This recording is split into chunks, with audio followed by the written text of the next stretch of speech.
สุมันฟังนี่สุมันมันมีแต่อยู่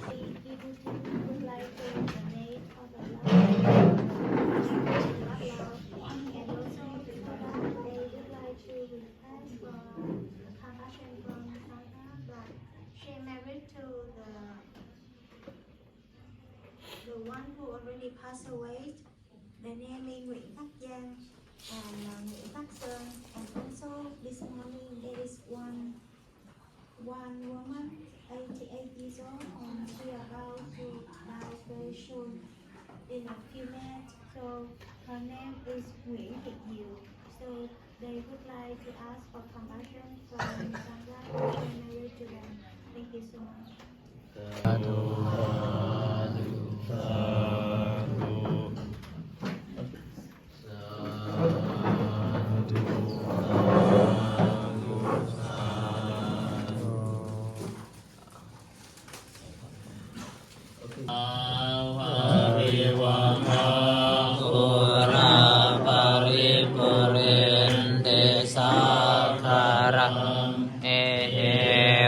เมวะอิดอนเตนังเว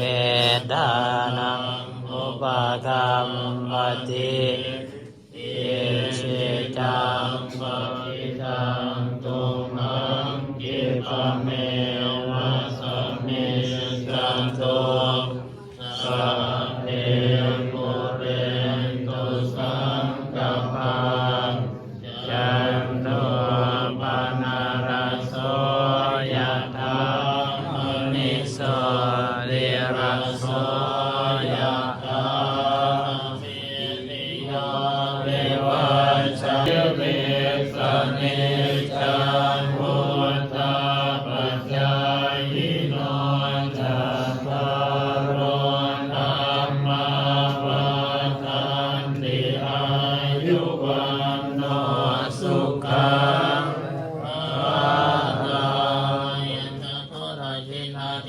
สังฆังนิโสปะเนติตาวิการังตังอิตายะสัทธานะโสอุปกัปปติโสยติธัมโมจะหายามิทัสสะอุราระปะรัญญาภิกขุธัมมานุปตินังตุมเมหิปุญญังปะสุตังอนาปะรันติ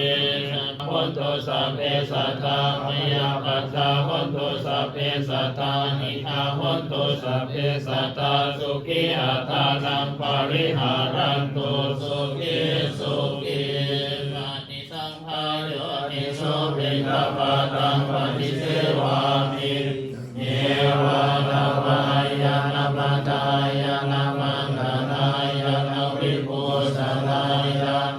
ยาวะเทวะอิมัสสกายาสัยมิหิงสุภรัตติยาพรหมจริยานุภาหายาอิ